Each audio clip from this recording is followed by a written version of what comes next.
Hi hello ನಮಸ್ತೆ welcome to ಅಡುಗೆ recipe YouTube channel. ಇವತ್ತು ನಾನು ಮೂಲಂಗಿ ಬೇಳೆ ಸಾಂಬಾರು ಮಾಡ್ತಾಯಿದ್ದೀನಿ. ಹೇಗೆ ಮಾಡೋದು ಅಂತ ಹೇಳ್ಕೊಡ್ತೀನಿ ಬನ್ನಿ. ಈಗ ಸ್ಟವ್ ಆನ್ ಮಾಡಿ ಒಂದು ಕುಕ್ಕರ್ ಇಟ್ಟು ಅದಕ್ಕೆ ನಾನು 1 ಕಪ್ ಬೇಳೆನ ಹಾಕ್ಕೊತಾ ಇದ್ದೀನಿ. ಬೇಳೆ ತೊಳ್ಕೊಂಡು ಹಾಕ್ಕೊತಾ ಇದ್ದೀನಿ. ಈಗ 2 ಸಣ್ಣದಾಗಿ ಹೆಚ್ಚಿರುವಂಥ ಟೊಮೆಟೊ ಹಾಕ್ಕೊತಾ ಇದ್ದೀನಿ. ಹಾಗೆ ಸ್ವಲ್ಪ ಅರಿಶಿನ,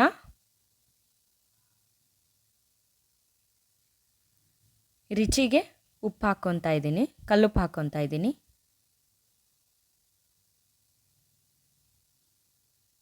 ಉಪ್ಪು ಹಾಕ್ಕೊಂಡ ನಂತರ ಈಗ ನೀವು ಮೂಲಂಗಿ ಹಾಕ್ಕೊಳ್ಳಿ. ಎಷ್ಟು ತೊಗೊಂಡಿರ್ತೀರ ಅಷ್ಟು ಕಟ್ ಮಾಡಿಕೊಂಡು ನಿಮ್ಗೆ ಎಷ್ಟು ಯಾವ ಸೈಜಲ್ಲಿ ಬೇಕೋ ಆ ಸೈಜಲ್ಲಿ ನೀವು ಕಟ್ ಮಾಡಿಕೊಂಡು ಹಾಕ್ಕೊಳ್ಳಿ. ಅದಾದಮೇಲೆ ನೀರು ಹಾಕ್ಕೊತಾ ಇದ್ದೀನಿ. ನಾನು 1 ಕಪ್ ಬೇಳೆ ತೊಗೊಂಡು ಮೂಲಂಗಿ ತೊಗೊಂಡಿರ್ತೀನಿ. ಮೂಲಂಗಿ ಸ್ವಲ್ಪ ಮುಳುಗೋ ಅಷ್ಟು ನೀರನ್ನು ಹಾಕ್ಕೊಬೇಕಾಗುತ್ತೆ. ಒಂದು 3 ಸ್ಪೂನ್ ಎಣ್ಣೆ ಹಾಕ್ಕೊಂಡಿದ್ದೀನಿ. ಎಲ್ಲ ಹಾಕ್ಕೊಂಡಾದ್ಮೇಲೆ ಈಗ ಕುಕ್ಕರ್ ಮುಚ್ಚಿ ಬೇಳೆ ಮತ್ತು ಮೂಲಂಗಿನ ಬೇಯಿಸ್ಕೋಬೇಕಾಗುತ್ತೆ. ಈಗ ಅದು ಆ ಕಡೆ ಬೇಯಕ್ಕಿಟ್ಟು ಇವಾಗ ರುಬ್ಕೊಳ್ಳೋದಕ್ಕೆ ಏನೇನು ಹಾಕ್ಕೊಬೇಕು ಅಂತ ಹೇಳ್ತೀನಿ. ಕಾಯಿ ತುರಿ ಸ್ವಲ್ಪ ಜಾಸ್ತಿ ಹಾಕ್ಕೊಳ್ಬೇಡಿ, ಸ್ವಲ್ಪ ಕಾಯಿ ತುರಿ ಹಾಕ್ಕೊಳ್ಳಿ. 1 ಸ್ಪೂನ್ ಖಾರದ ಪುಡಿ ಹಾಕ್ಕೊತಾ ಇದ್ದೀನಿ. ನಿಮ್ಗೆ ಎಷ್ಟು ಬೇಕೋ ಅಷ್ಟು ಖಾರ ನೋಡ್ಕೊಂಡು ಹಾಕ್ಕೊಳ್ಳಿ. ಈಗ 2.5 ಸ್ಪೂನಷ್ಟು ಧನಿಯಾ ಪೌಡ್ರ್ ಹಾಕ್ಕೊತಾ ಇದ್ದೀನಿ. ನಾನು ಯೂಸ್ ಮಾಡ್ತಾ ಇರೋದು MTR chilli sambar powder use ಮಾಡ್ತಾಯಿದ್ದೀನಿ ನಾನು. ಅದು ತುಂಬ ಚೆನ್ನಾಗಿರುತ್ತೆ ಟೇಸ್ಟು. MTR ನೀವು ಮನೇಲಿ ಟ್ರೈ ಮಾಡಿ. ಯಾರ್ಯಾರು ಮನೇಲಿ ಸಾಂಬಾರು ಪುಡಿ ಮಾಡಲ್ಲ ಅವರು ಅದನ್ನು ಟ್ರೈ ಮಾಡ್ಬೋದು. ಅರ್ಧ ಈರುಳ್ಳಿ ಹಾಕ್ಕೊತಾ ಇದ್ದೀನಿ. ಹಾಕ್ಕೊಂಡಾದ್ಮೇಲೆ ಮಸಾಲೆನ ತುಂಬ ಸ್ಮೂತಾಗಿ ಪೇಸ್ಟ್ ಮಾಡ್ಕೊಬೇಕಾಗತ್ತೆ. ಈಗ ಸ್ಟವ್ ಆನ್ ಮಾಡಿ ಒಗ್ಗರಣೆ ಹಾಕ್ಕೊತಾ ಇದ್ದೀನಿ. ಸ್ಟವ್ ಆನ್ ಮಾಡಿ ಒಂದು ಪಾತ್ರೆ ಇಟ್ಟು ಅದಕ್ಕೆ 3ರಿಂದ 4 ಸ್ಪೂನ್ ಎಣ್ಣೆ ಹಾಕ್ಕೊತಾ ಇದ್ದೀನಿ. ಎಣ್ಣೆ ಹಾಕ್ಕೊಂಡಾದ್ಮೇಲೆ ಸಾಸಿವೆ ಹಾಕ್ಕೊತಾ ಇದ್ದೀನಿ. ಅದೊಂದು ಅರ್ಧ ಸ್ಪೂನ್ ಸಾಸಿವೆ ಹಾಕ್ಕೊಂಡಿದ್ದೀನಿ ನಾನು. ಸಾಸಿವೆ ಚಟಪಟ ಅಂತ ಚೆನ್ನಾಗಿ ಸಿಡಿಬೇಕು. ಸಿಡ್ದಾದ್ಮೇಲೆ ಈಗ ಈರುಳ್ಳಿ ಚಿಕ್ಕದಾಗಿ ಹೆಚ್ಚಿರುವಂಥ ಈರುಳ್ಳಿ ಮತ್ತು ನಾನು ಕರಿಬೇವು ಹಾಕ್ಕೊತಾ ಇದ್ದೀನಿ ಒಗ್ಗರಣೆಗೆ. ಸ್ವಲ್ಪ ಲೈಟಾಗಿ ಗೋಲ್ಡನ್ ಬ್ರೌನ್ ಆಗೋ ತನಕ ಈರುಳ್ಳಿನ ಚೆನ್ನಾಗಿ ಫ್ರೈ ಮಾಡ್ಕೊಳ್ಳಿ. ಈಗ ನೆಕ್ಸ್ಟ್ ಹಿಂಗನ್ನು ಹಾಕ್ಕೋಬೇಕು.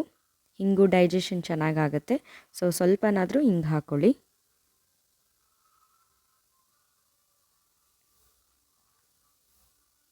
ಹಿಂಗೆ ಹಾಕ್ಕೊಂಡು ಚೆನ್ನಾಗಿದೆಲ್ಲ ಫ್ರೈ ಆದಮೇಲೆ ನಾವು ಏನು ಮಸಾಲೆನ ನಾವು ರುಬ್ಕೊಂಡಿರ್ತೀವಿ ಅದನ್ನು ಹಾಕ್ಕೊಬೇಕಾಗತ್ತೆ. ಮಸಾಲೆ ಚೆನ್ನಾಗಿ ಕುದಿಬೇಕಾಗುತ್ತೆ. ಯಾಕಂದರೆ ಎಲ್ಲ ಹಸಿ ಹಾಕ್ಕೊಂಡಿರ್ತೀವಿ. ಈರುಳ್ಳಿ ಎಲ್ಲ ಹಸಿದು ಹಾಕ್ಕೊಂಡಿರ್ತೀವಲ್ವ, ಕಾಯಿ ತುರಿ ಎಲ್ಲ ಅದು ಚೆನ್ನಾಗಿ ಕುದಿಬೇಕು. ಇಲ್ಲ ಅಂತಂದರೆ ಸಾಂಬಾರು ಹಸಿ ವಾಸನೆನೇ ಬಂದುಬಿಡುತ್ತೆ. ಮಸಾಲೆ ಚೆನ್ನಾಗಿ ಕುದಿಬೇಕು. ಈಗ ಮಸಾಲೆ ಕುದ್ದಾದಮೇಲೆ ನೀವೇನು ಬೇಳೆ ಮತ್ತು ಮೂಲಂಗಿ ಬೇಯಿಸ್ಕೊಂಡಿರ್ತೀರ ಅದನ್ನು ಹಾಕ್ಕೊಳ್ಳಿ. ಹಾಕ್ಕೊಂಡು ನಿಮಗೆ ಎಷ್ಟು ನೀರು ಬೇಕು ಸಾಂಬಾರಿಗೆ, ಕನ್ಸಿಸ್ಟೆನ್ಸಿ ಗಟ್ಟಿಗೆ ಬೇಕಾ ಇಲ್ಲ ಸ್ವಲ್ಪ ತೆಳ್ಳಗೆ ಬೇಕಾ ನೋಡಿಕೊಂಡು ನೀವು ನೀರನ್ನು ಆ್ಯಡ್ ಮಾಡಿಕೊಂಡು ಚೆನ್ನಾಗಿ ಕುದಿಸ್ಕೋಬೇಕಾಗತ್ತೆ. ಉಪ್ಪು ಖಾರ ಎಲ್ಲ ಕರೆಕ್ಟಾಗಿದೆಯಾ ನೋಡ್ಕೊಳ್ಳಿ. ನಿಮ್ಗೇನಾರು ಖಾರ ಏನಾರು ಕಮ್ಮಿ ಆಯಿತು ಅಂತಂದರೆ ಸ್ವಲ್ಪ ಖಾರದ ಪುಡಿ ಹಾಕ್ಕೊಬೋದು. ಉಪ್ಪು ಕಡಿಮೆ ಆಯಿತು ಅಂತಂದರೆ ನೋಡಿ ಸ್ವಲ್ಪ ಉಪ್ಪನ್ನು ಹಾಕ್ಕೊಳ್ಳಿ. ಚೆನ್ನಾಗಿ ಸಾಂಬಾರನ್ನ ಕುದಿಸ್ಕೊಳ್ಳಿ. ನೋಡಿ ಚೆನ್ನಾಗಿ ಕುದೀತಾ ಇದೆ. ಈಗ ನಾನು ಸ್ಟವ್ ಆಫ್ ಮಾಡ್ಕೊತಾ ಇದ್ದೀನಿ. ಇಷ್ಟೇ, ಮೂಲಂಗಿ ಬೇಳೆ ಸಾಂಬಾರು ಮಾಡೋದು ತುಂಬ ಈಸಿಯಾಗಿ ಮಾಡ್ಬೋದು. ನೀವು ಕೂಡ ಮನೇಲಿ ಟ್ರೈ ಮಾಡಿ. ಟೇಸ್ಟ್ ಹೇಗಿತ್ತು ಅಂತ ಹೇಳಿ ಕಮೆಂಟ್ ಬಾಕ್ಸಲ್ಲಿ ದಯವಿಟ್ಟು ಕಮೆಂಟ್ ಮಾಡಿ. ಹಾಗೆ ಸಬ್ಸ್ಕ್ರೈಬ್ ಮಾಡೋದನ್ನು ಕೂಡ ಮರಿಬೇಡಿ.